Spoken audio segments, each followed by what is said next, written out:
Well, how about it? That's life in the Missouri Valley Conference right there. Great football game today.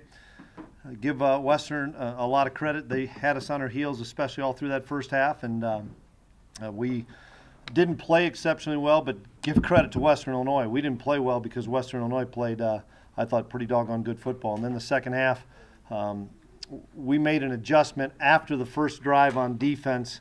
They were noticing a front that we were in and checking to a run game, and that's where they hit a couple of those big runs. And then we got out of that check, and kind of, I think, once we got out of that check, I think we were in good shape on defense. And then, I thought Tim Polisek did an unbelievable job. Tim's gonna hear it because he only scored 17 points, but they were stuffing us running the football, and Tim found ways out of different personnel groupings and out of different formations to find ways to get in the end zone. And we've been working the play with Carson, catching the throwback from John for 3 weeks. And Tim called it at the perfect time, and it became a big touchdown. And then we were able to stop him and got a big stop. And then we were able to kind of hammer it down in there. And then Croc did a great job getting into the end zone. But, hey, we're ecstatic. You win a game in the Valley, home or away, and it's a great win. And you get one especially on the road, it's tough. So I was ecstatic, really happy for the guys. Got a big win. We're 5-0 and 1-0 in the league, and that's the most important thing. We're 1-0 in the league. And we've got some work to do. We know that. But we'll go back and kind of shore up some of our issues. So I'll take any questions. How much did that halfback option get things going on the sidelines? Oh, it was a huge lift because once we got it tied, I think our defense felt after the first drive of the second half, we kind of had a good rhythm into what they were doing offensively with the back shifting so much. They kind of got us a little bit off kilter in the first half, but it gave us a shot of adrenaline, and I give our defensive kids credit.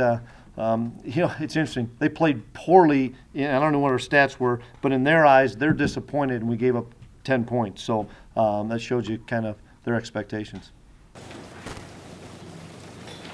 I just talked about Carson having to face a deficit, something new for him as a starting quarterback. Talk about him in the fourth quarter. Well, he showed tremendous leadership. You can see it on the sideline. You can see him mature a little bit. He took some shots, too. They weren't afraid to blitz him, and they came after him, and he stood in the pocket and took some of those hits. I was so pleased with him, and I told a couple of you guys this before the game, he had to be able to run the football for us to be successful.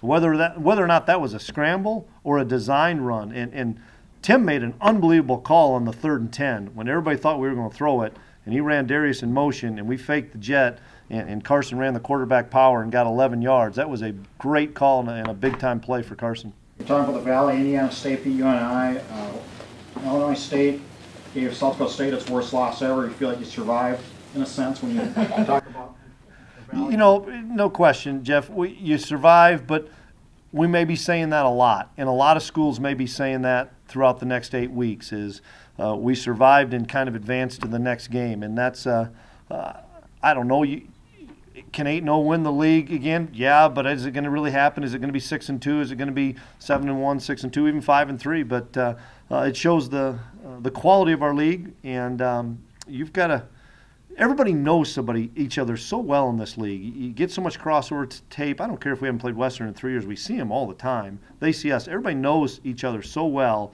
that you've got to grind out wins. And for us especially, we don't have a lot of home run hitters on offense. John, Zach was nicked up a little bit. So we've got to be able to grind out some games and some wins, and we were able to do that today. Was that an ankle again?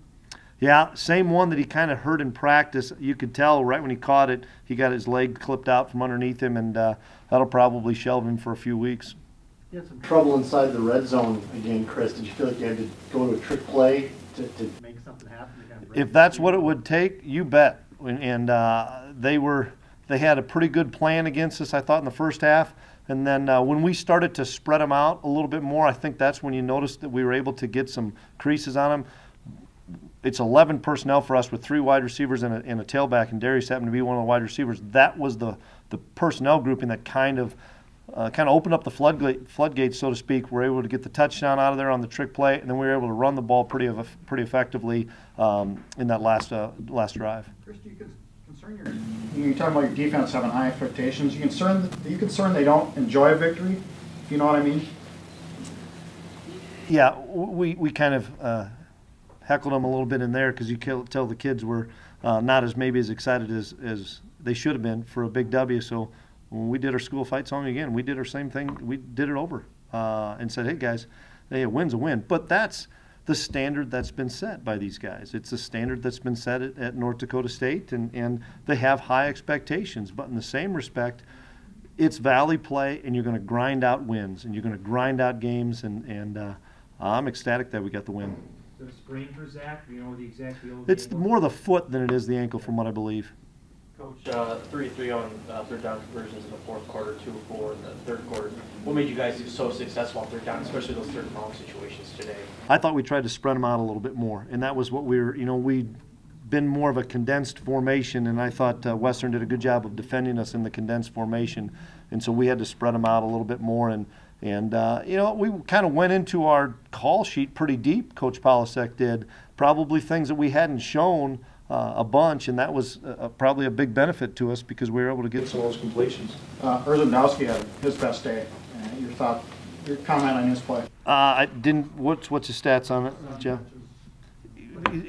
He's a young guy that it kind of got over the hump from being. As a freshman, you get thrown into things and you kind of run out of gas. Well, the open week came at a great time for RJ because his legs were able to get fresh. He's got unbelievable hands, runs great routes, and he'll have to step up with Zach being out. He'll have to really elevate his play, but I was really proud of RJ. I guess you can maybe the defense is disappointing a little bit. 253 yards rushing, maybe not characteristic of how you played the run. We did not do a good job playing the run, and a couple of those, the two long runs in particular,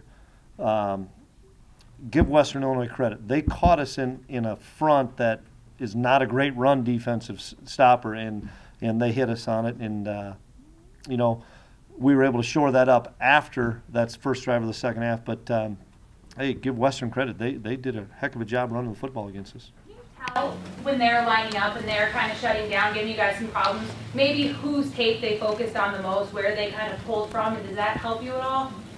We'll have to go back and look and see if there's anything that we kind of tilted our hands, so to speak, on. Everybody kind of runs a lot of the same stuff now. Everybody spreads you out and gets in one back and runs either zone or power. But so we'll look and see if it was Weber or if it was maybe Iowa State a little bit more. But that we didn't see the same. And I told one of the coaches after the game, we didn't see the same team that played Southern Illinois. I can promise you that. We saw a galvanized, focused group of guys that said, we're going to knock off the #1 team in the country. And if it not for our kids showing unbelievable resiliency in that fourth quarter, they'd have done it. But give our guys credit. That's why I love those guys. They know how to win. Our kids know how to get out of a game like this with a win, and you just got to credit all our captains and our seniors. Dudzik's fumble was he tried to wave the fair catch after it hit the turf. Is that officially? Yeah, I think that's what they said. So we've got to correct Christian on that. 3 turnovers concerning? Absolutely. Yep. How many did we get? Did we get 2 or 3? 2. We got 2. Okay. Yeah, we can't lose a turnover battle. And they came at critical times now. We'd get one, give it right back and get one. So now they came at critical times. But I don't know if any of their turnovers or our turnovers resulted in scores for them. That's I got to look at and see. Colton's game, 16 tackles today. You just mentioned guy knows how to win. How big was he today for you? Who's that? Hegel. Oh, Hegel's unbelievable.